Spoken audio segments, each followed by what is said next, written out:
Hello and welcome to Always Play Blue. My name is Brian and this is the last video in my top 50 games of all time list that I've been running throughout the month of December. Today's last video is 10 down to 1, so we're going to find out what my all-time favourite game is as of 2021. I hope you had a good Christmas. I hope you're looking forward to New Year and you've got some exciting plans. We're having some friends around for an epic game afternoon, evening. We're just going to play loads of old favourites, and it's our last chance to grab some of the newer games that we haven't yet played. I still haven't played The Crew, I know, and I so want to, and I know you can play it too, but I just want to give it a good chance and play with a decent player count. So yeah, that amongst other things, really looking forward to that. But that's not what you're here for. You don't want to know about my plans for New Year. You want to know what my top 10 games are of all time. So without further ado,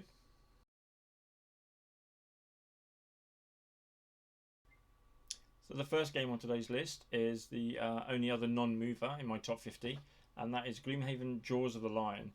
This is a 1-to-4 player co-op game designed by Isaac Childress and published by Cephalofair Games. It's what can I say about this game? It is absolutely amazing, absolutely epic. I've always been interested in playing Gloomhaven, but it was the cost of it, the size of it, the setup and tear down of it, the rules. It seemed so much.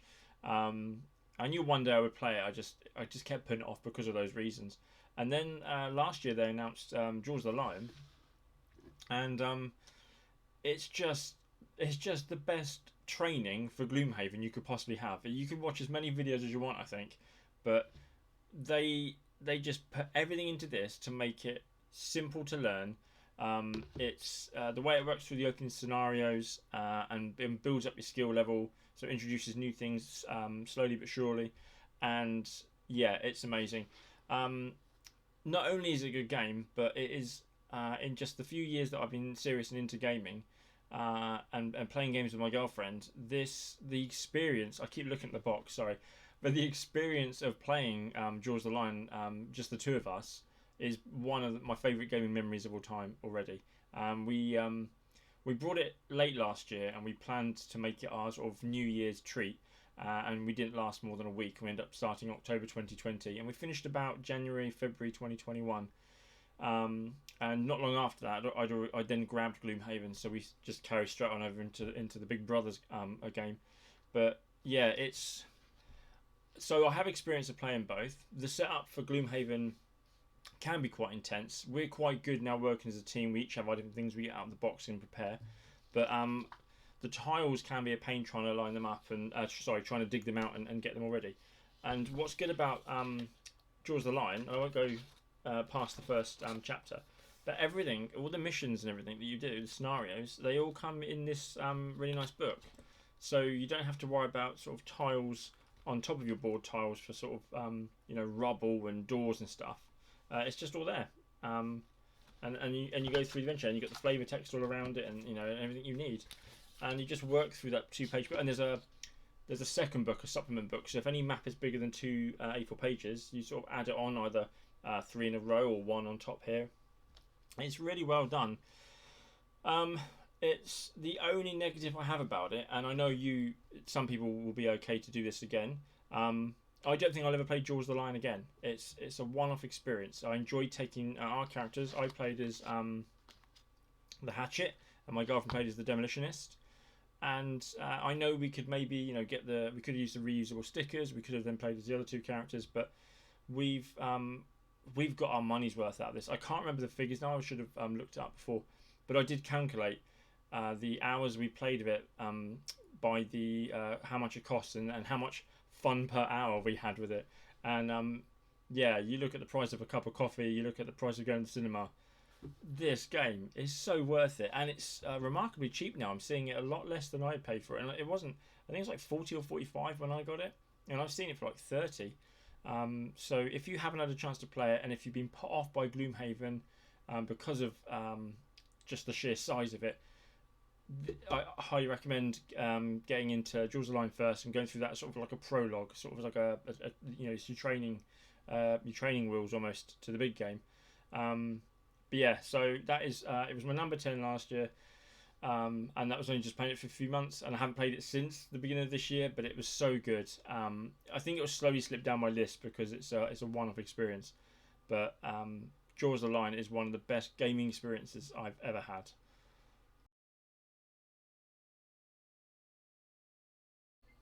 Okay, next up is the first new entry on the list, and that's Quirkle.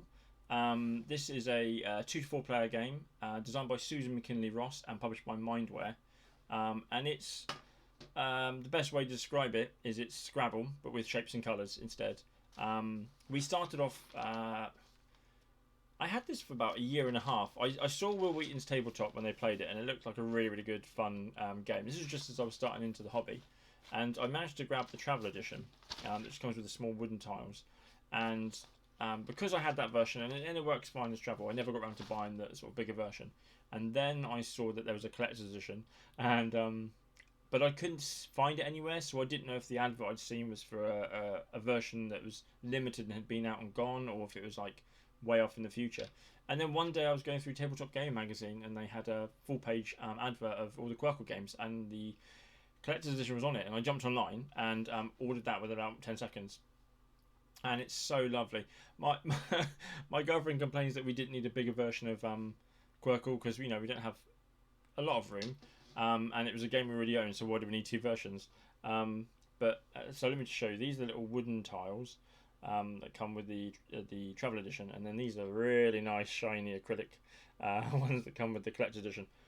But the 2 issues I had, 2 issues, yeah, 2 issues I had with Quirkle, or the version we had, is like these things. The little wooden tiles for the travel are very thin, and so when you're standing them up on the table in front of you, so your opponent can't see the pieces you've got, if you knock a table, they'll all fall over. And I felt like the game was missing the little racks that you get in Scrabble to put your letters on. And the other thing that I didn't like was the fact that we always had to find a scrap of paper and a pen to keep score. I know that I know, like, in the old days that was, card games I used to play, you always used to find a scrap of paper or an envelope and write on, and that's what we've been doing. But I felt like of all the games that I have that have score pads, Quirkle needed a score pad and some tile racks. This includes those, and it has really nice tiles, and it comes in a big metal tin, which I know some people don't like metal tins. We've only got this and Forbidden Island, but yeah. So Quirkle, it's a really good game. It's all about taking these colours and shapes. So you've got 6 different colours and 6 different shapes, and it's all about scoring them in rows where you don't repeat the same shape or colour. And if you can get 6 of the same colour or 6 of the same shapes, that's called a Quirkle, and that's worth 12 points as opposed to everything else is worth the amount of tiles that you've created in a row. And you can place one. You can place a tile that finishes off sort of a column in a row and score for both of those. But it's all about getting those Quirkles because that's the big points. Yeah, it's just such a simple, fun family game. It's nice to have the sort of big epic stuff, the miniatures and the 8-hour playtime of something like Twilight Imperium, and the North Sea trilogy and all of its expansions. But sometimes it's just nice to have those sort of old-fashioned fun games. I mean, I think Quirkle's been around since like the around 2006, I think. So you're talking like 15 years old. And we've only just discovered it about 2 years ago. And I love playing it. I love playing it at 2. That's where you get your highest score because obviously you're placing more tiles. But I've played it at all player counts 2, 3, and 4. And it's just a brilliant, simple game. And there's a lot of eye rolling and sighing when you've been forced to place like the 4th and 5th tile in a row, and then someone's gone in and they've got that 6th one they needed for the Quirkle, and you've given them those 12 points. So we always have a lot of banter when we play this game. But yeah, it's bright, it's colourful. I still prefer the travel version for when we go away and stuff like that, but I do like getting the deluxe one out now on the table. And it doesn't spread out too much as well, which is nice. So it's not like it's a real table hog. But yeah, if you haven't had a chance to try Quirkle yet, it's just really good fun. What more can I say? But that's my number 9, and that's Quirkle.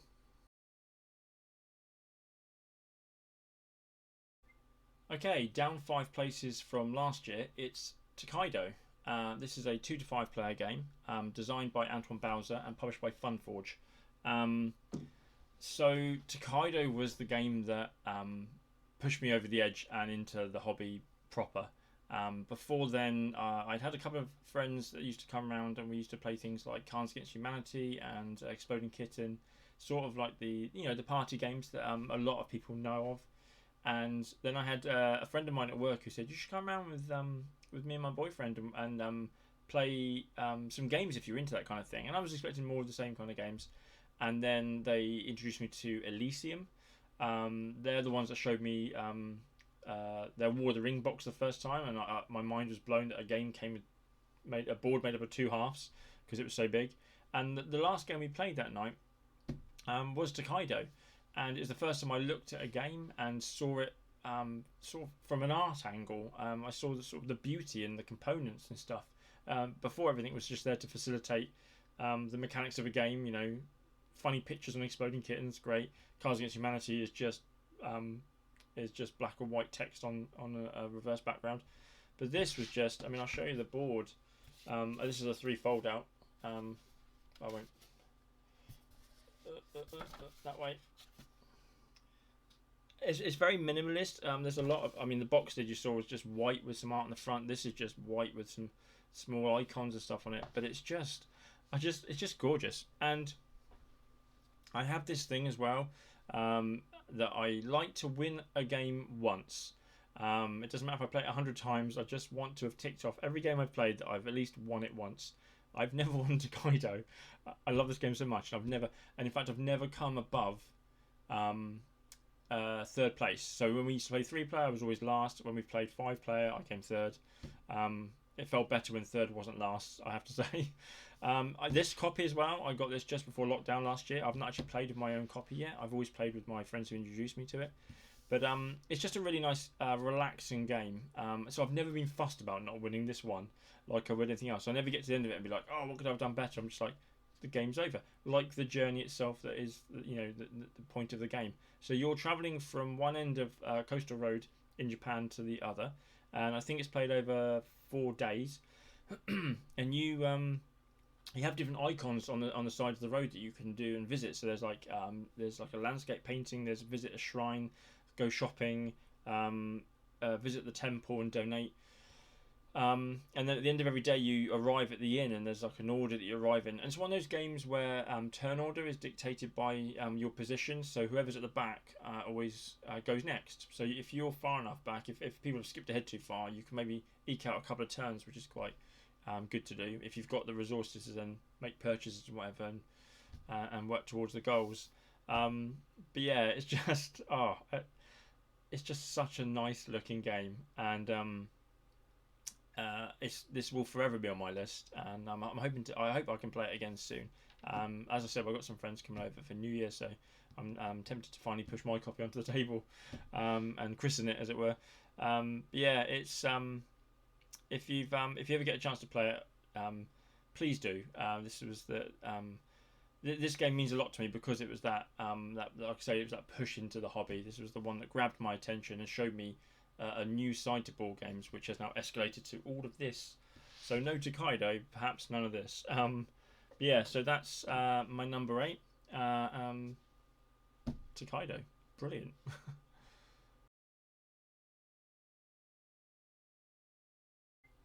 Okay, I promise I didn't plan it this way. It's a massive coincidence. But my number 7, which is down 2 places from last year, is Takenoko.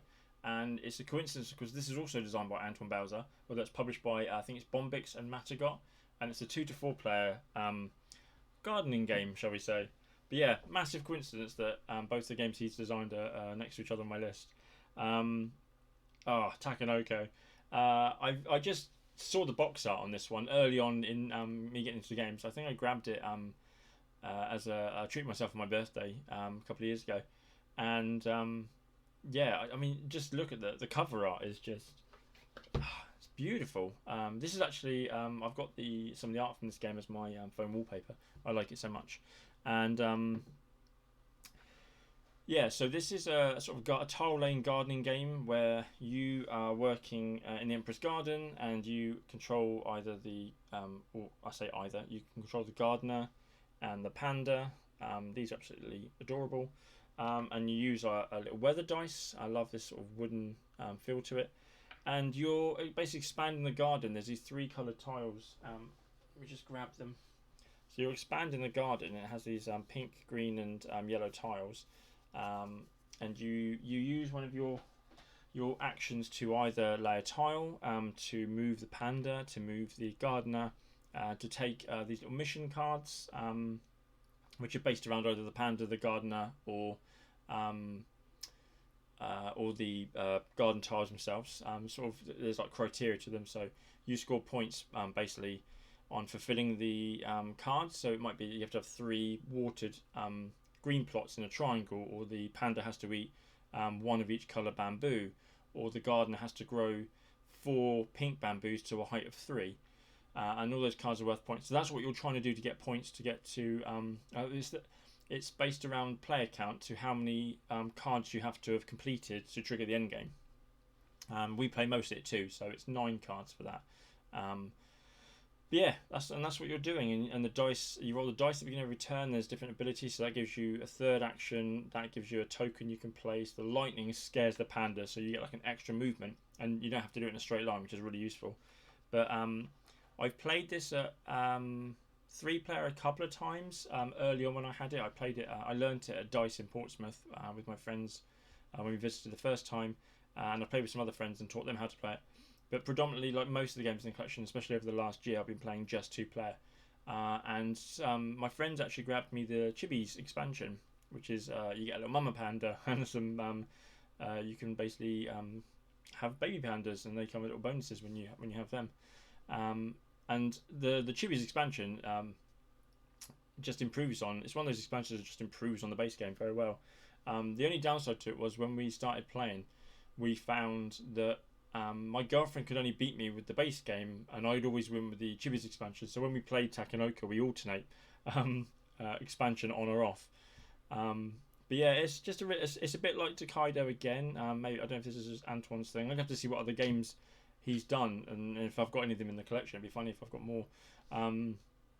It's just a really relaxing game, and you're just taking your turns, expanding the garden, moving the panda around, trying to fulfill those goal cards. And it's such a nice, bright and colourful. And I know there's a big box version you can get, which comes in almost like a wooden cube, with the panda that's like this big as opposed to this big, and giant bamboo bits and that. And I don't think we'd have any room on the table. But my God, I want to play the giant version. Just anything you like made bigger, and the nicer quality version is a no-brainer. But yeah, this is. I know it's a bit divisive.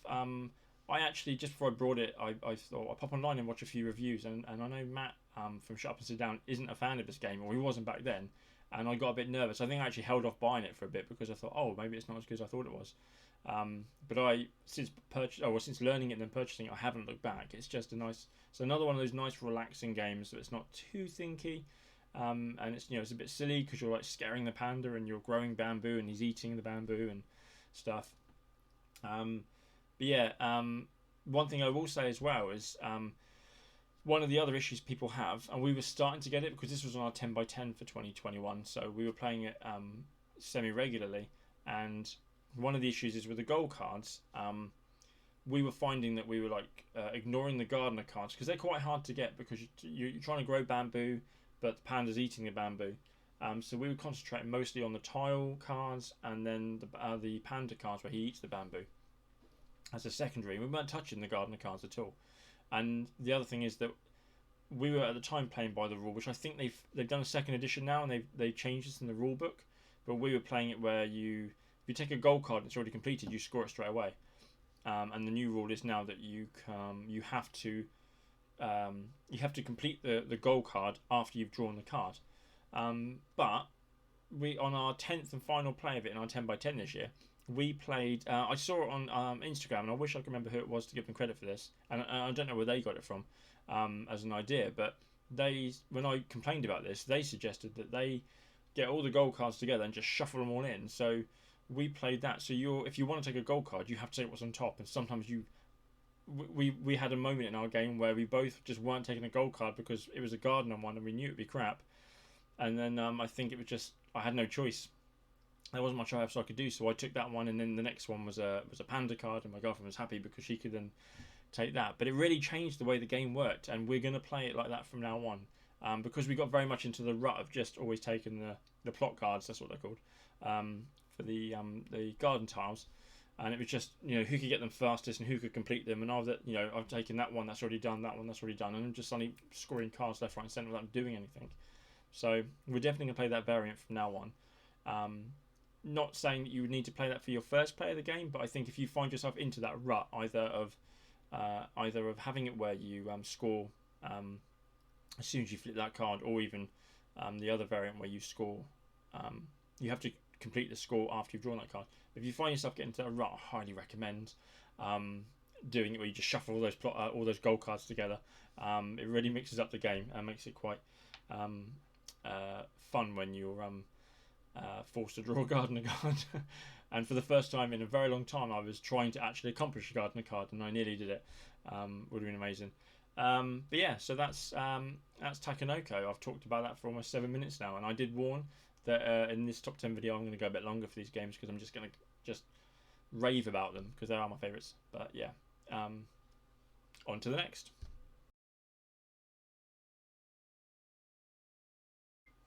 Okay, down 4 places from last year. It's Exploding Kittens, the Not Safe for Work edition. It's a 2 to 5 player card game designed by Matthew Inman, Ellen Lee, and Shane Small, and it's published by. It was a Kickstarter. It's like the most famous Kickstarter game ever. But I believe they are now called the Exploding Kitten Games, and all the other ones they do, like I've Got Crabs and Bears vs Babies and things like that. But this was the game that started all, and I do believe that's what they publish as now. But I don't know of any more Marmite game in all of gaming than Exploding Kittens. You either really, really enjoy it, and clearly I do because it's like in my top 10, or you hate it with a passion. But for me, when before I got into the before my gaming friends introduced me to things like Tokaido and War of the Ring and that, the group I was playing with before, the ones that were, we were having sort of the every few months we play Cards Against Humanity and some other games.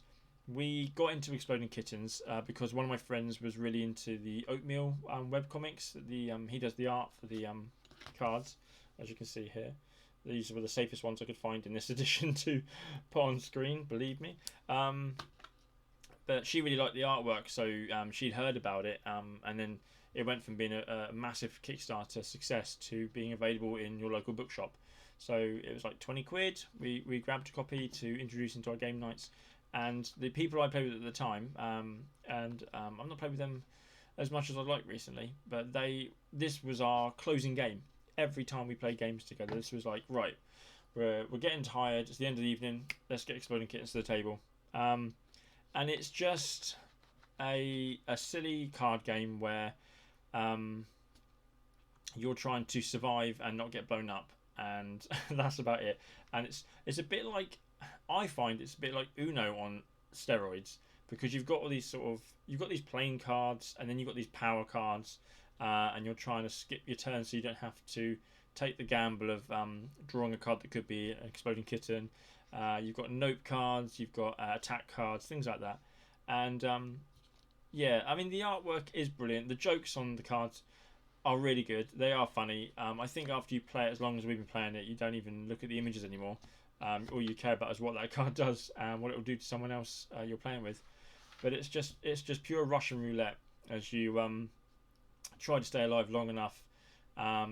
It's one of the things that people probably don't like about it is the a lot of people don't like player elimination, and I had a game a few months ago. We played with my girlfriend's family where I was knocked out early on and sat there for 25 minutes as the game continued. But yeah, this is it will forever be a favourite of mine because of all the memories. A lot of the games on the list are like this for me, and it should be for everyone's list. Sometimes it's not just about the game itself. That it's a good game and enjoyable to play, but especially with my top 10 games, a lot of these made the cut and this high up because of the memories I've had with specific people playing them. So it's not just the fun of playing with those people, but it's the next time I play, I come with the baggage of what happened last time, and Exploding Kittens is one of these. I've had I've had a moment where I thought me and my friend were kind of sticking together to the end against the other two players, and then he just like drew a bomb, placed, got rid of his diffuse card, and then just looking straight into my eyes, just placed it flat on the top, knowing I had no way of defending myself on my next turn. He just took me out. Just cold hearted took me out of the game. But that little story, that little meta story for us playing that game, continues to every other playthrough now, and I never let him forget the fact that he basically just assassinated me when I thought we were on the same side for the short term. But yeah, it comes with 3 expansions as well. The Imploding Kitten expansion, which comes in a box that's like 4 or 5 times bigger than that, which is crazy. I've never understood the packaging for these guys once you get past the base game. And then you've got Streaking Kitten, which comes in a like a blister pack, and then you've got Barking Kittens, which I've only played once with some other people who happen to have it, but I do own all the expansions. And we made the mistake once of chucking a lot of expansions in together, and it made the game drag on for like an hour. So I've actually, for the last couple of times I've played it, I've only played with the base game. But I have one interesting story I find with we played with the Streaking Kitten expansion once with the group that I'd always played with, and one of the effects of the cards is that if you have it in your hand, you can draw an Exploding Kitten, but it doesn't set off the bomb. So you take a card, and you look like you've just taken any old card and just put it into your hand, and you're sat there with an Exploding Kitten in your hand.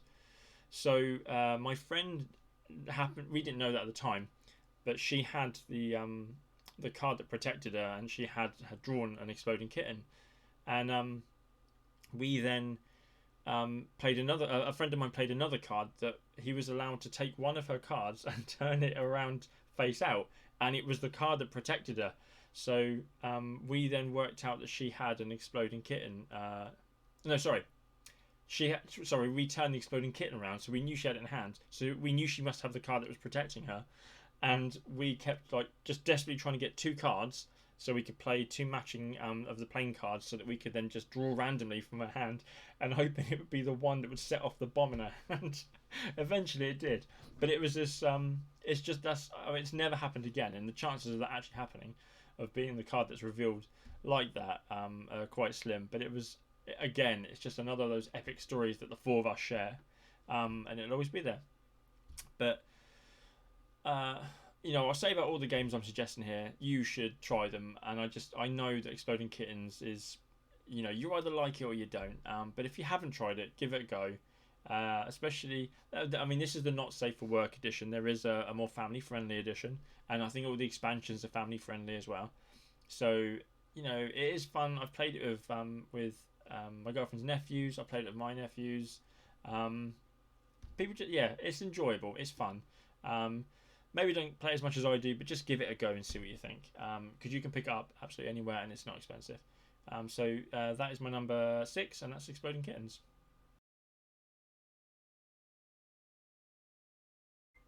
Number 5 sees our first climber. It's up 3 places from last year, and that is Raiders of the North Sea, the second game in the North Sea trilogy. It's designed by Shem Phillips and published by Renegade Games and Garfield Games. It's a 2-to-4 player game, I want to say. Yes, it is. And it's a very clever variation on worker placement. It's the first. It's probably one of the first worker placement games I ever learned, and that's now my favourite genre of gaming, and it's because of this game, which is weird because it plays so differently from normal worker placements like Lords of Waterdeep and Champions of Midgard and stuff. But yeah, one of the things that I absolutely love about this game, and it's true of the North Sea trilogy, it's true of the West Kingdom trilogy, is I'm a massive fan. Let's just look at these ones. I'm a massive fan of the Miko's artwork, and his artwork adorns these games all across, and yeah, I I have backed games on Kickstarter, and I have brought games in a shop that I know very little about because they have the Miko's artwork on them. I'm very much looking forward to Eden's Winter arriving next year, because that does look like an interesting game, but it also looks very beautiful because of all the artwork. Anyway, Raiders of the North Sea. This was the first of the the North Sea or West Kingdom games I'd ever tried, and so the way that it's different in worker placement technique is instead of having a bunch of meeples that you sort of place out across the round like Lords of Waterdeep, where you have your sort of 4 or 5 meeples and you place them in a certain location, and that location is then blocked off for the rest of that round. Is that in this one you have one meeple and you place the meeple where you want to do an action, you do that action, and then except for that meeple, you can take another meeple off of another location and carry that action. So it's one on, one off, and you keep doing like that. And another clever part of it is that there's an escalation to it. So the way it's designed is you have your village in the bottom of the board, and you have your main actions there where you're sort of recruiting people and getting silver and getting provisions ready. And then there's a little section of water, and then there's sort of like more land where outposts and monasteries and things like that are all placed, and you're basically Vikings that are going to go and attack and pillage and take everything from them. And you start off with black meeples, and there's limited places you allow to utilise them. There's the village itself, and there's sort of like a few harbours on the coastline. And then halfway up, you start getting to the grey meeples, and not only do they allow you to do to move up further into the board, to head further north, but they can also do variations on the actions in the village. And then right near the top, you get the white meeples, which are the same again, and they allow you to do another variation of actions in the village. So it starts off as very easy, like just black meeple, one on, one off, one on, one off, and then you chuck like a grey one in there, and then you've got to be careful because you might want to do something where you require a grey one, or the grey one doesn't get you as much as the black one would. Like with provisions, you get less provisions with the grey one than you would with the original black. And it's another game that was on our 10x10 for 2021, so we played it quite a bit, and again with the state of the world, most of those plays were 2 players. I've played 3-player the most, and I've only done that a couple of times. One of them being my first ever play, so it was a teaching game. But yeah, so me and my girlfriend just played this, and we've got to a point now where we're just quick. And I think it's like a 45-minute to an hour game, and we can be done in like 30 minutes. And it's just literally just I'm doing that, and then she's already thought of her moves, so now she's doing that. Over time, she's gotten better than this than me. I felt like this was a game that I could never lose when we first started playing. But she, like she's with a lot of games, it's very rare that she can't find a way around and destroy me. There's very few games that she does that with, and I don't mind it a lot of the time. But when it's one of my favourite games and I start being rubbish at it, it hurts, man. But yeah, this is of the North Sea trilogy. This is the best. Shipwrights I've only played once, wasn't brilliant. Explorers I've only played once, but we only played it 2, and I feel like that's a game that is a better, higher player count. So I'd love to give that a few more tries with some of my friends included. But Raiders is just an all-time favourite. She likes it, I like it. Yeah, I mean, what more can I say about it? It's it's just a very popular game. It's a very good-looking game. It's a very easy to teach game. And it comes with 2 expansions as well. We've only tried one. I believe we tried the Fields of Fame. Yeah, it was all right. It didn't blow my mind. I want to try the Hall of Heroes on its own next time we play this. And see what that's like, and then maybe a lot of people say it's all about mixing them in, and I know that they Garfield Games did a almost like a re-implementation with Raiders of Scythia, which took the expansions and the base game of Raiders of the North Sea and kind of put them all into one game and changed a few things and added a few extra things, and there are people that say it's the superior game out of the 2, but because I've got Raiders and the expansions, I don't really want to go out and buy a sort of variation of a game that I really enjoy so much, and this is the guy that brought 2 versions of Quirkle. But yeah, so if you've looked at the trilogies before and you want to find somewhere to jump in, because I've played Architects and Paladins of the West Kingdom, which are also worker placement, and they are really, really good as well. But Raiders is a great starting point for sort of getting into that genre of games in the first place, or for teaching friends who haven't played that I haven't really don't have an understanding of worker placement yet. It's a great one to start with because you've only got that one meeple to worry about each time. Um, yeah, so I love it for the variation. It isn't on my favorite genre, but yeah, that is Raiders of the North Sea, and that's my number five.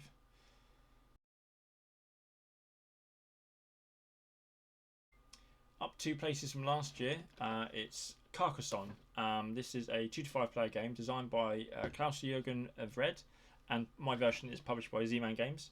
And it's a absolute classic tile laying game. It's 2000 it came out, so this, I think, don't quote me, but I think it's the oldest game on my top 50. Um, and yeah, so there's many sort of gateway games out there. Quirk was a good example. Splendor's another great one. But I've always seen the sort of holy trinity of gateway games, and they're sort of the early big name ones were Carcassonne, Catan, and Ticket to Ride. And have Ticket to Ride, really enjoy it. Tried Catan. Sorry to say that I just don't get that game. I've played it twice now, and I have not enjoyed a single playthrough. I'm sorry. But I remember when I saw Carcassonne in a shop for the first time, and it's one of those ones that's readily available. I actually brought some my local bookshop instead of ordering it online like a lot of this stuff is. Um, but I read the back of the box and I just didn't understand what the heck you had to do, so I put it back and walked away. Didn't appeal to me at all. And then I kept seeing it there, and I was starting to get into gaming, so I was looking at what was available, I was sort of buying the games around it on the shelf from my bookshop. And then one day I got a voucher for the bookshop for Christmas, and I walked in there, and it was the only one that I knew about that I hadn't brought yet. So I picked it up. I got it home that day, played it with my friend at 2 players, and just fell in love with it. It's just like I can see why it's endured 21 years with I believe they've released like a million expansions now, is it? And you know, there's the big box version that has everything inside it. I get it now. It's just a real fun game, and I've played it at all player counts 2, 3, 4, and 5. It's never boring. I've started to, and I only do this when I'm playing with my girlfriend. I'm a very friendly Carcassonne player. I'm very nice. I keep to myself unless my girlfriend's involved, and I don't know why I started this. But I do what we like to call dick moves, and I've started going after her cities on a regular basis when we play. Like I'll just give up all tactics, and all I want to do is take over her cities, even if it costs me the game. Sometimes it doesn't. Sometimes it works out, and she's very angry at me. Sometimes it doesn't work out, and she laughs in my face because it's my own fault. But yeah, so it's just a very simple tile laying game. I'll confess now as well, and I'm so glad I've seen other people online have actually commented the same, so I don't feel alone in this. But I don't play with the farmers rule because it just looks too complicated to score. It's too you sort of sacrifice a meeple and you score the sort of grass areas in between the roads and the cities, but until they get cut off by a road or a city. So it's like, you know, it can be quite massive. And I've never played with the farmers, but you have roads if you place them on, and once the road's completed, you take your meeple off and get points. The cities, once they're enclosed, same thing, but there's more points available there. There's like shields and some tiles to give you more points, and then there's the monasteries, which you have to surround by. Once the monastery is in the middle of a 3x3 grid of tiles, then you take your meeple back and score that. But so it's all about placing meeples on one of these 3 locations, and then it sits there until either the road is complete, the city is complete, or the monastery's area is complete, and only then do you get it back and score. So you can find yourself sometimes trapped with like no meeples left because they're all out there. And the worst thing is to draw a monastery and you can't place a meeple on a monastery because you've already got them all out in the game on the tiles, and you're waiting to get one back. So you're looking desperately for a road tile to have a dead end, and you just keep getting continuous road, continuous road.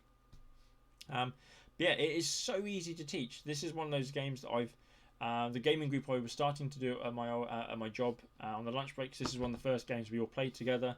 And some of them had heard of this one. They were like non-gamers. They didn't really do much of it, but they'd heard of Carcassonne. And yeah, and then we played like the maximum player count. And it's some games they're a 4-player game and they say they can play down to 2, but the 2-player variation or just playing with 2 people is rubbish. But Carcassonne just works at every single player count. It's it's one of those games because I love all these games, but I would only suggest some to certain types of gamers. But I think Carcassonne's another one of those ones that should be in everyone's collection.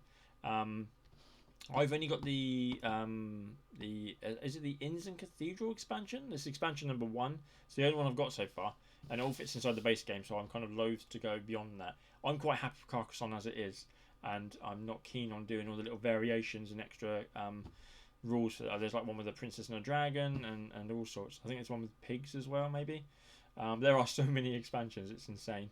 But yeah, Carcassonne's fantastic. We've actually got the off camera there. We've got the Star Wars version as well, which is instead of roads, it's hyperspace lanes. Instead of cities, it's asteroids, and instead of monasteries, it's planets. But there's like an extra fight mechanic in that one, and we don't play that one as much.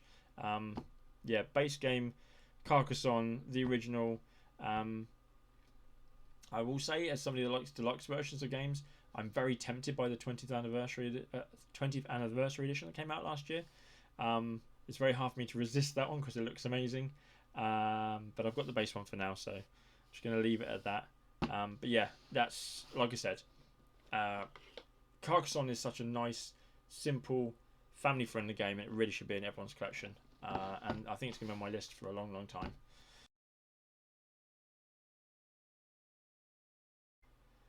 So the bronze medalist, coming at 3rd place, is Dead of Winter, and it pains me to say that it is down 2 places from last year. It's a 2 to 5 player zombie game designed by Jonathan Gilmour and Isaac Vega, and published by Plaid Hat Games. This has been for up until now. Once I was really into the hobby, and people said, "What's your favourite game?" Dead of Winter was my number 1 without hesitation. I didn't even have to think about, I've got like a few that I like. Dead of Winter every time. So the friends that introduced me to Kaido and got me really into the gaming hobby proper to make me do this and buy all these.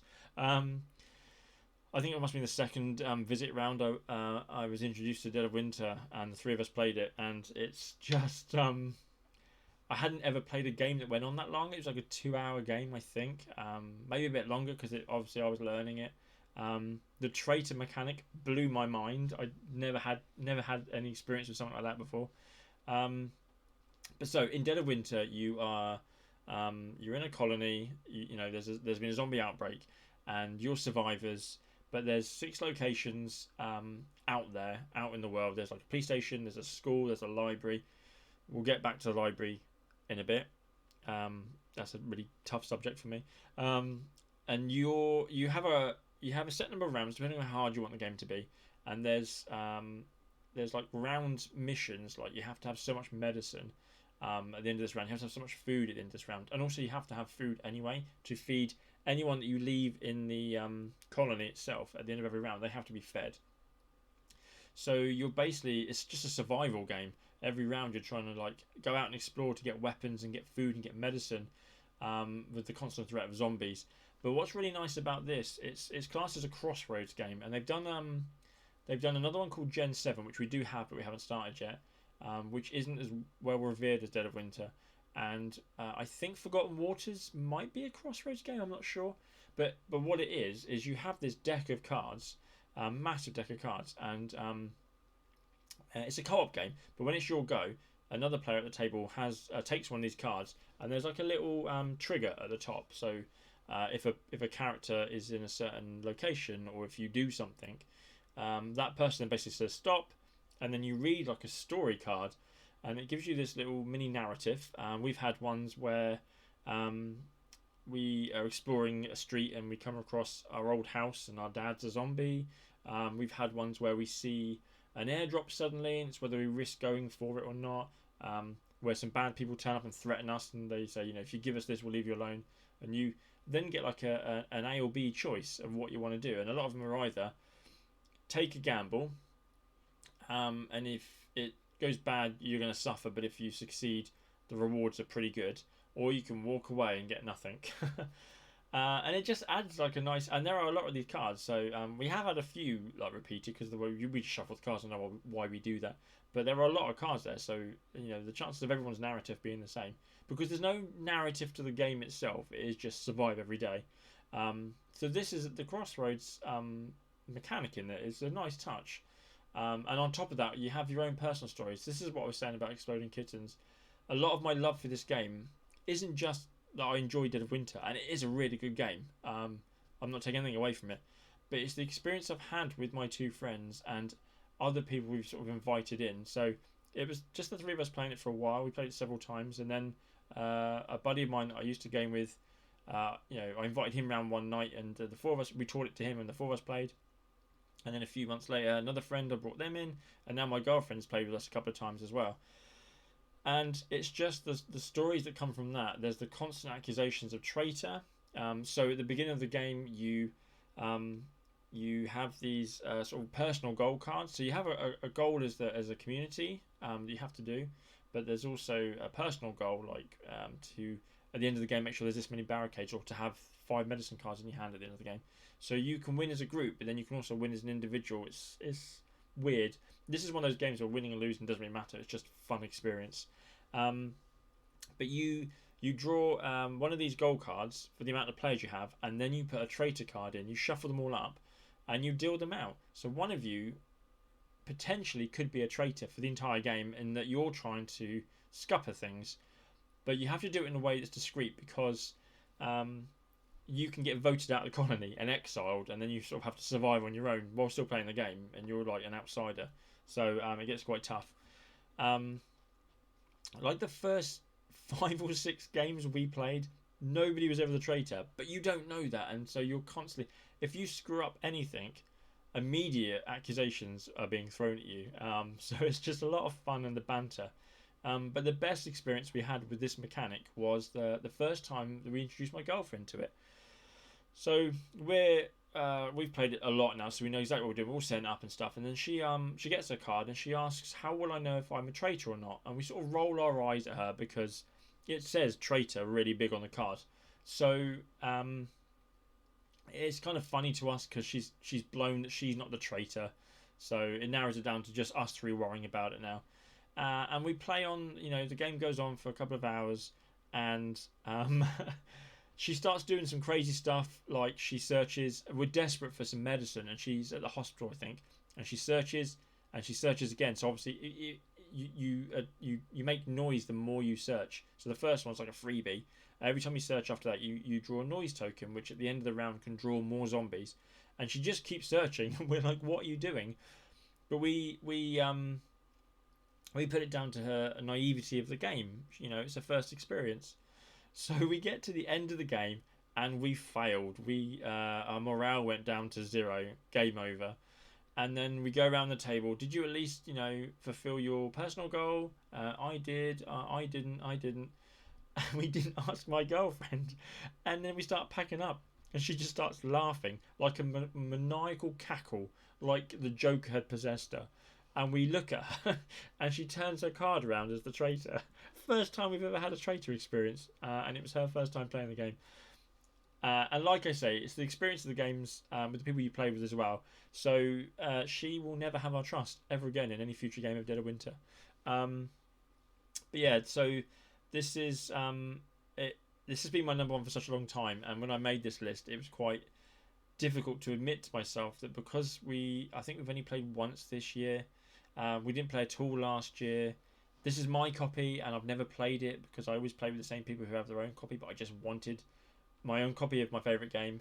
I have the folded space insert as well, so everything's really nicely organised in there. So it was really hard for me to admit that it's still definitely one of my absolute favourite games of all time. It deserves to be as high as it is, even with limited play, and it will forever be on my list. I will always tell these stories about these experiences, like the traitor mechanic, and also of the library that constantly kills me every time I go there. And the one time I made it to the library to cheers from my teammates, I then had to leave the library, and on that exposure roll of what is the most evil dice in board gaming history, and of all these faces, only one has this tooth on it, but that means you've been bitten and you're dead and you turn into a zombie. And my character, who was the first person in about 6 games to make it to the library, died leaving the library. And it's a constant joke with me. And the next game, my friend said, just go to the library on your first go, get it over and done with. And I died immediately into the game. Luckily, you start with 2 characters, so I had 1 left. And you can gain more characters into your sort of as a player, you can have multiple characters. One of them in particular is Santa Claus, which is quite apt for this time of year. The downside to this, there's 2 characters in the game. There's Santa and there's a dog. And there's a dog that you can play as an arm with a gun, which is weird. And I believe they did it on purpose as a way of, because the game can kind of break itself with certain mechanics and be a bit weird, they made it silly on purpose. And that's fine. Running around, this dog has a cape as well. It's amazing. Santa, the issue with Santa is his character raises morale because he's like a weird drunken degenerate, I think. I'm not sure, but if you sacrifice him, it raises morale in the colony, which is a weird thing because it's like you kill Santa to for a positive for your colony. So that's a weird thing in the game. But then you have like the zombie standees as well. And it's nice that these are just standees. They don't have to be like miniatures and epic things. But yeah, this is the most evil dice in gaming. If you ever played the game, you'll understand. This is Dead of Winter. And it's already epic as it is as the base game. There's an expansion stroke sort of sequel game called I can't remember what it's called now. But you can go really epic on this game. I think it's called Colonies or something.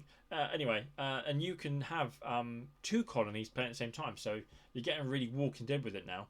And you can have sort of like 8 people playing, and 4 of you are 1 colony. So not only are you trying to survive the zombie apocalypse and starvation and illness, but there's another colony out there that are also trying to survive, and you're vying for control of resources.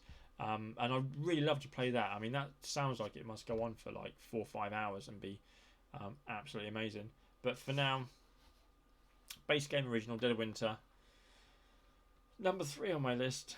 But yeah, I highly recommend a lot of games on my list. I really, really recommend just experiencing it once. You don't have to add it to your collection. You don't have to play it regularly. But it's one of those games that I think everyone should experience once because it's novel and it's a lot of fun. So yeah, Dead of Winter.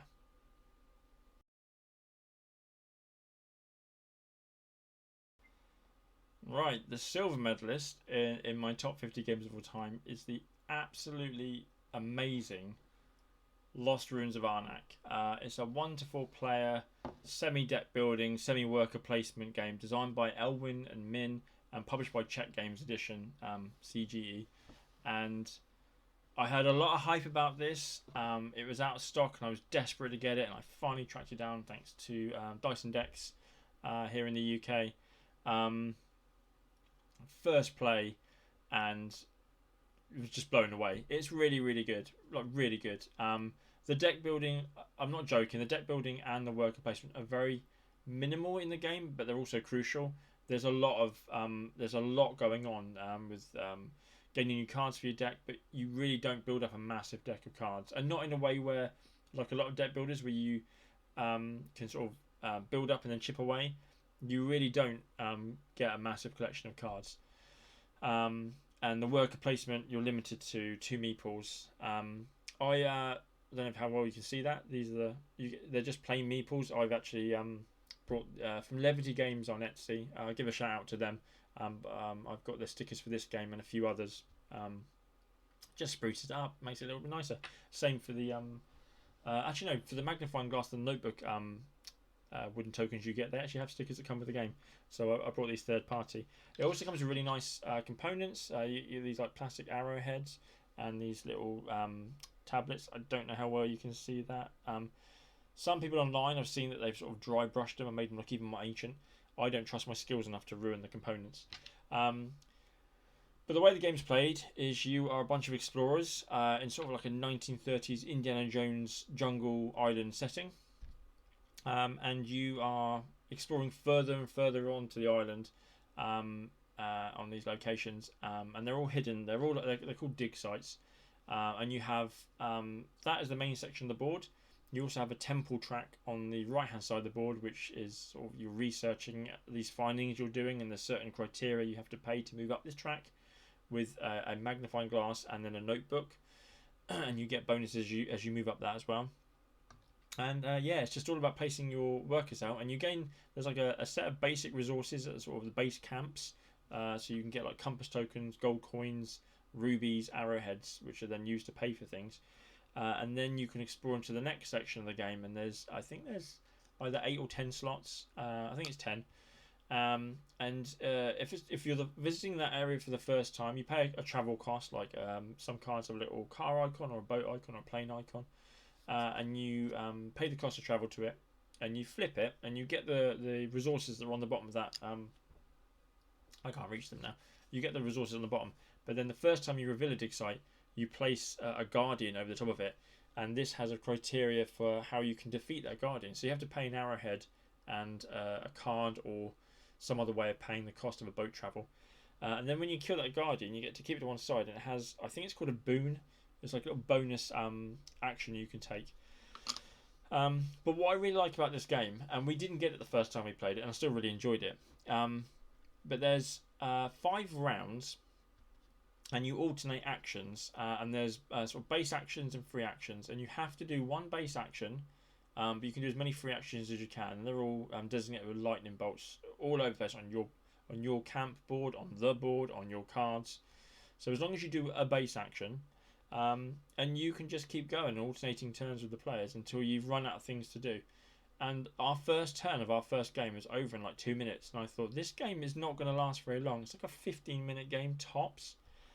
But what I didn't realise was it's very much about planning what you're going to continue to do. So you gain a resource to then move up the temple track that then gets you another reward that you can then use to buy an item card or an idol card.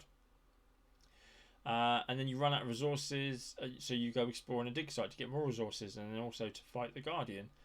And it escalates when you get to the 5th round. You've got so much stuff you can do. You get these little sort of monkey idol tokens that you can use as free actions on your camp to get bonuses if you can't get them any other way.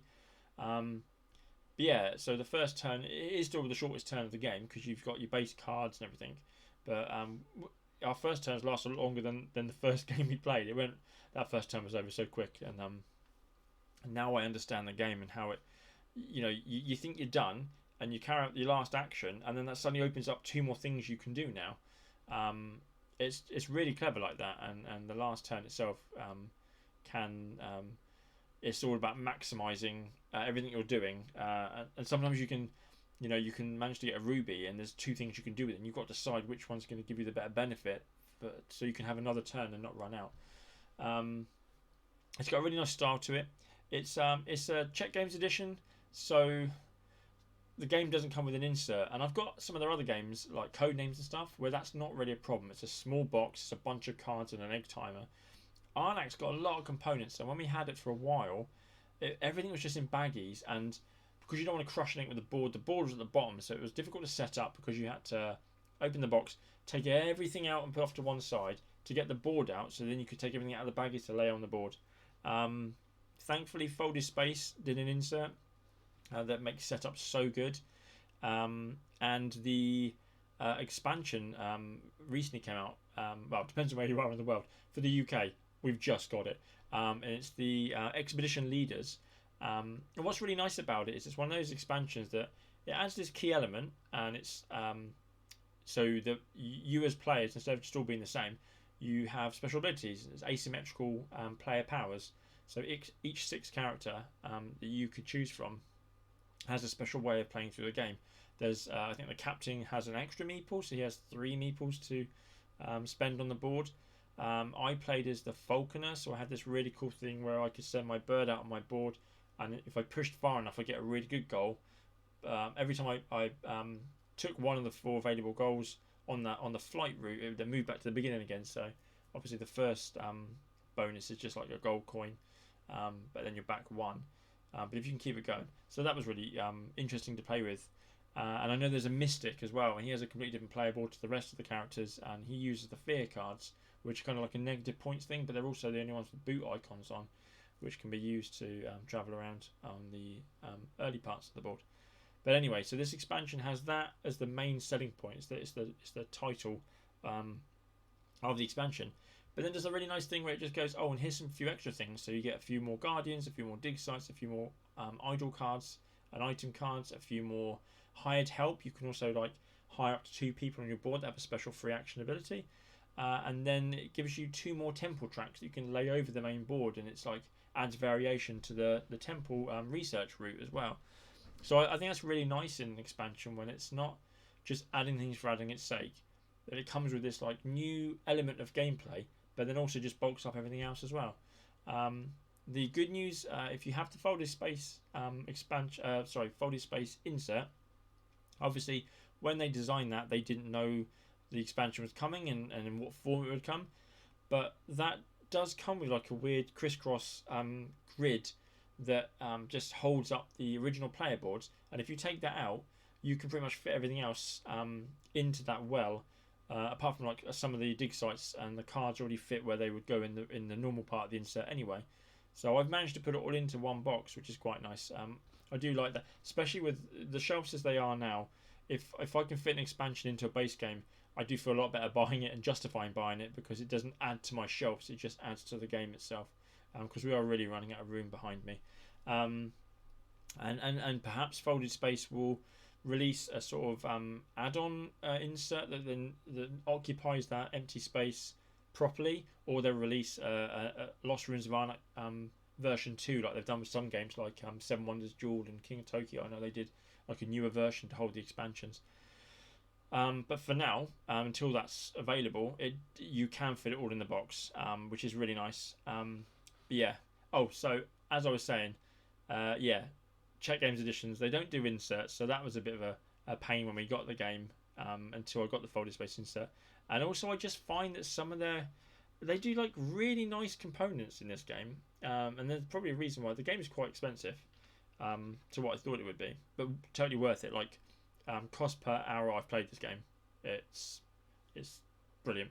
And so you got these like nice plastic ones, and you got the red rubies of plastic. But then the gold coins and the compasses are like cardboard, and I've seen a lot of people 3D print their own ones, and they look really, really nice. And if I had the talent and the machinery to do that, I would. So I'll probably just buy them off of someone on Etsy. But then I find like their boards, they just have they use this cardboard that just when you punch it, and if you watch my unboxing, I think it goes up next week, my unboxing for the expansion. When I lift the boards out of the box, the player boards just come away from the punch board like so easy, but their cardboard just like leaves like a cardboard dust over everything, and it feels quite cheap and flimsy. Especially the main board for this game, I worry about it sort of fraying at the edges with a lot of use. Some boards have that kind of like it's almost like it's almost like black tape around the edges of the boards. Or the image of the board is like a sticker, and it goes around the edges and it's like stuck onto the like, a centimetre in around the back edges of the board. But this is just like it's this card. It's like a thicker version of the same cardboard that that all the components are made of. So yeah, I wouldn't hesitate to buy a copy of Lost Ruins of Arnak if it was like a deluxe edition. I think this is good. Maybe in like 10 years they do an amazing deluxe edition of this game. And if it's twice the price, I swear to God, I would still pay it. So CGE, if you see this, take my money for a high quality deluxe version of this game, because it deserves it, and it will make an amazing game look and feel even more amazing. But yeah, what more to say about it? It's just a fun little sort of semi-worker placement deck building game. I've played it at 4 players twice. Actually, I'm looking at the box lid now. It's one of those games that tells you, so that actually is right. It's not a game that has like a specific playtime. It's a playtime per player. And yeah, we play together, me and my girlfriend. It's an hour-long game, and it's just 30 minutes per player. So yeah, I've played with 4 players twice, and it was like a 2-hour game. but both those felt like a 2 hour game. Dead of Winter I can play for 2 hours and it feels like it's taken half an hour. But most of the time I play this with just me and my girlfriend, and it doesn't suffer too much. You might not explore as many spaces because it's just two of you, and so you don't have the amount of resources to go to every single dig site as you would in a 4-player game. But it doesn't. It works at all player counts. Just be aware of the play time. A 4-player game, even with experienced players, can be sort of an hour and a half to 2 hours. But I not understanding how the mechanisms worked the first time, I really enjoyed it, and every time we've played it since, and we've learned how to really get stuck into the game, it's just grown on us. So it is, I still was sad about Dead of Winter dropping to 3, but the games that have gone in at number 2 and number 1 deserve it, and they are exceptional games, really fun games. So that's my number 2. So that just leaves us with the final game on the list.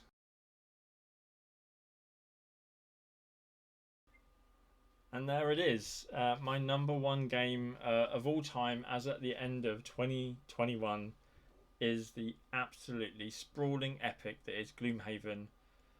I can barely. The lid is massive. The box is massive. It's a 1 to 4 player co-op fantasy dungeon delving game designed by Isaac Childress and published by Cephalofair Games. It is. I talked about it briefly in the Jaws of the Lion section, which was my number 10. But this game is just epic. It's our most played game of the year. We've played 30. I count a scenario play as a single play. We've played 36 scenarios this year. If it wasn't for the setup, and if it wasn't for the fact that a lot of the time I can't leave it on the table overnight because we have my son over and we have dinner at the table. And I don't have a fancy gaming table that I can kind of leave it set up underneath and put the slats back on. But if I could leave this out somewhere and didn't have to keep tearing it down, this would be played way more times than 36 this year. As I said with Jaws of the Lion, a lot of it comes from the experience I have with my girlfriend playing this. Jaws of the Lion did its job. It trained us in the gameplay. Ironically, in the early games, the mistakes I made were because I was overconfident. I breezed through the rule book, and there's some changes in this one. There's some big obvious changes I knew about, like retirement and the town book, but there were some other little things that I wasn't aware of. I don't think we had any invisibility in Jaws of the Lion, so I had to learn that here on my second character. But it's just more so than any other game that I've played. So much of my enjoyment comes from the experience I have playing with my girlfriend and the story that we are sharing together, that our characters go through. I can't even. This sounds lazy. I can't even bother to get the components out because, one, I don't want to spoil anything from some of the stuff like the map and that. But two, it's just all perfectly placed at the moment in the box, and it's just everything's so big. If you play Gloomhaven, there's a good chance. Some people get turned off of it because of the setup time and because it's kind of. Some people see it as repetitive because you are just going through a map and just fighting monsters, and then going to another map and fighting monsters. And some of the scenarios can be quite unbalanced. There's some that we've struggled 2 or 3 times with, and we've maybe had to bump the difficulty down to get through it. And then the next one, it's just like we just slaughter everything with ease and don't lose any health. But it doesn't bother me as much because, like I say, it's all about experience, and it's the fun that we're having in our version of Gloomhaven. So there's a lot that I can't go into because, even though this game is like, 5 years old now? 4 or 5 years old. There are people, we only started playing this last year. There are people who still haven't played it that are going to get into it. So I won't go into the unlocked character, the sort of boxed characters, and I won't go into the future scenarios and stuff. I won't show the map to see where we are. But yeah, the game is absolutely epic. So we. How do we start off? So my girlfriend started off as the Brute, and I started off as the Cragheart, and we have this kind of running story where we're almost like a pair of FBI agents sent on a mission to investigate, and we take the story as it comes through the book. unlike the Jaws of the Lion, the maps are all made up of these sort of puzzled together click tiles, sort of cardboard tiles. So like you have hex rooms and corridors and all joining, and the book tells you which ones you need to place together. And then all the scenario information is in a spiral bound notebook still. But yeah, so we played it like with two sort of agents that set out to investigate, and then every time we retire, we have a reason. The first time we retired, we actually retired at the same time. So it was like, and it was a really good story point where it felt like we'd solved the case and got called back to the head office, and then to another pair of agents for like season 2 of Gloomhaven was sent out, and they had their own like dynamic together. We give our characters. And we weren't playing Dungeons and Dragons back then, but we have started that later towards the end of this year, and we'll be continuing to next year. We've just started getting into Dungeons and Dragons, but we weren't playing at the beginning of Gloomhaven. But we were creating characters for our characters, and you know, the first two got on really well, and they'd worked together for a long time, and there was like they were sort of like almost like brothers and that. But then the next ones came in, and I won't say who my girlfriend played as, but I played as another starting character because so each character at the beginning of you playing them, you draw like a quest card, like a personal quest card, and my one had me go off on a couple of side missions, and then I opened like an envelope or something. I didn't get to unlock a new character, so I was only able to choose a base character. So I my second character had the scoundrel, and she got on really well with my girlfriend's character, although on a technical level, in the early days of them, their powers didn't really work very well together. And we really struggled. We missed our original characters for quite a while playing these new characters. And it can be a big change because I went from like a guy that can hit hard from range to this woman that's all sneaky and hidey and poison and stuff, and it was a big style change for me to go because I chose the Cragheart based on how I played as Hatchet with sort of range and stuff, but I struggled to change almost the other way and sort of as a character that would get in close and do sort of melee damage, and they didn't synergize at all for a while. But then as we leveled up and gained new cards, we found abilities that worked really well together. But my girlfriend retired first, so the scoundrel was left on her own with a new character, and for some reason the characters just didn't get on. She didn't like him, she missed a role partner, and she didn't like the new guy, and but it kind of got it sort of on the surface level, it kind of got brought into our game, so my character would constantly abandon her character, whereas she would stick by the side of the person she was before, and so she would abandon this guy. And then she finally retired, and now the new guys come in for me. And yeah, so it's just really nice that we have this like story going on. But the game itself is absolutely epic. What we normally do is we sacrifice all other games that weekend. We will load it up onto the table, play 1 or 2 scenarios on say like a Saturday night, leave it there overnight, get up in the morning, play like another 2 scenarios until lunchtime, and then pack it up. So we do try to find chunks of time where we can maximise our. Let's just get stuck into Gloomhaven for the weekend, and then another 3 or 4 weeks later we'll do the same thing again. And it's tough to say there's a complaint. This high up on the list, it's my number 1 game. But my only real complaint is that I struggle to keep track of where we are, and I know there's like a map, and there's like tick boxes on the mission, so you know what we've done. But early on, I found myself in a weird loop where we came in on a scenario from another way that we'd already done, and it didn't make sense for the story.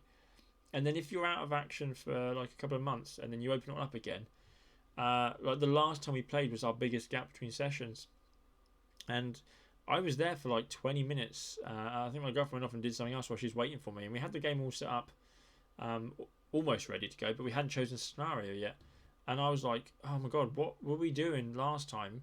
Okay, and I had to draw. It doesn't really spoil anything, but I had to do this like crude drawing of like scenarios and how they link, and try and work out what we were able to do this time.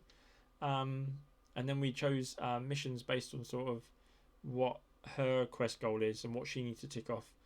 I just find that that was what was nice about Jaws of the Lion. There's a lot more contained. I think there's only 25 total scenarios, and we only played about 17 of them because of the path we took. Um, it was a lot harder to get lost. There was no retirements, so you just play with your character for the entire Jaws of the Lion. But yeah, this one gets very split paths, and you're all over the book. And there's like side quests, and then you stop that, and it just feels weird if you thought you'd finished a quest but you haven't, and you stop mid quest to go off and do something else, and then part of this is because we sort of have them as characters in our minds. Like, why would you go and do that and then just suddenly come back to the main case? But yeah, there's two scenarios that I didn't realize they were two separate scenarios. Oh no, sorry, I thought they were two separate scenarios, and then part of the book had me confused that I got something wrong and they were actually the same, but they're not. But that is my only complaint about Gloomhaven. I don't have a problem with how big it is, because it wouldn't be as amazing as it was if it wasn't so grandiose. It needs to be that giant box. It needs to be that price tag. It needs to have that many components inside. So yeah, my only complaint is I just wish it was somehow easy to follow. And I know there's an app. I think there's a web-based app where you can go in and click what you've done and which missions you succeeded at in it. And like my diagram, but much nicer. It kind of webs out and says, right, you can do this one here. Because otherwise you really got to pay attention. But at the end of the day, it's one of those games where, you know, I found a thing online the other day, and it was like 20 common rules that people miss when playing Gloomhaven. I went through it and found about 5 that I didn't even know about, or we've been playing incorrectly. But at the end of the day, it's you're not playing in a proper hardcore tournament where it can be classed as cheating. It is me and my girlfriend playing it. If we've messed something up, if we need to drop the difficulty just to get through a scenario because it's kicking our butts, it's our copy of the game. It's our story. It doesn't really matter. I think they say in the book somewhere about that, like, try and get the rules as good as you can. But at the end of the day, the number one rule is just have fun. And when you pay this much money for a game and it takes this much of your time, that is key. Just to have fun with this game, and it's easy to do. It's easy to fall into. Like all these other games I've said about the sort of personal stories on that, so many epic and funny moments that nobody else would probably have with their copy of Gloomhaven. There was, I think it was actually in Jaws of the Lion, but there was a mission where we had to destroy certain items in a room, and every time you destroyed one item, it would unlock a door. There's like 4 doors that were locked, and my girlfriend drew went to attack a table with an area of effect attack, and she drew so many good combat modifiers that it took out all of the tables at once and opened up all 4 doors, and we got destroyed. It was like an epic moment. And then we've had recently I had it with my new character, and there's I don't think you get it in Jaws of the Lion, but in Gloomhaven you get these battle modifier cards that so every time you do an attack you get this modifier that could be like a negate that stops your attack, which is a real pain in the butt, or it can double the attack points or add 1, but there's other variations, like it can add poison to it, and you can get a little arrow that says and then draw another card. And I can't remember off the top of my head, but I swear I had to draw like 8 cards, and I took a photo of it, and I've just got a chain of cards, and it was like, the annoying thing was I'd attack with my poison daggers, and then I was getting poison, turn invisible, +2, heal or something like that, and it just kept going and just kept brutalised this poor monster who was already near death anyway. I only had to sort of like cut it a little bit, and I went to town on him apparently with the cards I was drawing, and so that's a funny story for us. Again, that's our characters, that's our play. But yeah, I mean, I can see the timer now. I've been talking about Gloomhaven for 13 minutes already. It's my number 1 game. It's amazing. It's not one I can recommend to everyone. My older gaming group that I was playing with before I really got into gaming wouldn't touch it. One of the guys has seen it all set up. He came around one morning when we had it ready to go, and I think he was scared. I think he thought the game was going to eat him. It isn't for everyone, but if you like D&D, if you like fantasy, if you like epic games, and if you like sort of making that fun story, it's don't hold back. It's expensive. try Jaws the Line first. Absolutely try Jaws the Line first. It's that affordable price, that smaller scale. Um, and you'll play Jaws the Line, and you'll know that you'll be a few scenarios in, and you'll know that you need to jump online that night and order Gloomhaven. And of course, we've got Frosthaven coming next year. Hopefully, the Kickstarters will be turning up, and then hopefully retail, which is why I didn't back it, unfortunately, because I wasn't into Gloomhaven when it was run. I wouldn't have hesitated if I had played as much as I played now. But from what I've read, Frosthaven, it sounds like it's going to be like an even better version of Gloomhaven. So perhaps that'll be my number one next year if I get a chance to play it. But yeah, try Jaws the Line, and if you like it, it trains you perfectly for Gloomhaven, and it's just quite the adventure. But that's my number one game of all time as of December 2021. So there we go. That's my list. That's 5 videos that I apologise got longer and longer. The fact that I've been talking about that game for so long. My last video ran for an hour. I originally thought these were going to be 10-15 minute videos for like all the games on each of the 10 lists. So the fact that I've gone from 35 to 45 to 60, and I dread to think what this is going to be like when I finish editing it, but way over an hour. So if you have sat down, if you have watched all of my videos and listened to me ramble, because I'm not an expert, I don't get technical in what I talk about. I'm just an enthusiastic board gamer who really enjoys playing a lot of games, and these are my 50 favourite as of now. So I'm able to ramble on about them. But so just absolutely thank you from the bottom of my heart for sticking with me. If you've watched all 5 of these, I've taken up your entire afternoon. So I am absolutely grateful for every single person that watches. Anyone that comments, I do try to comment back. I love getting involved with the people that are taking their time to follow me. It seems the least I can do. As always, if you'd like to see more content, and not just in video form, I post just a lot about what I'm gaming on Instagram at alwaysplayblue. As of next year, I'll be getting back onto the website alwaysplayblue.com. I'll be doing some more sort of written reviews there and some more blog posts about what I'm playing and what I'm enjoying. Again, I've apologised every video for the sound quality. I'm new to all of this. This is only my 5th video with me on camera.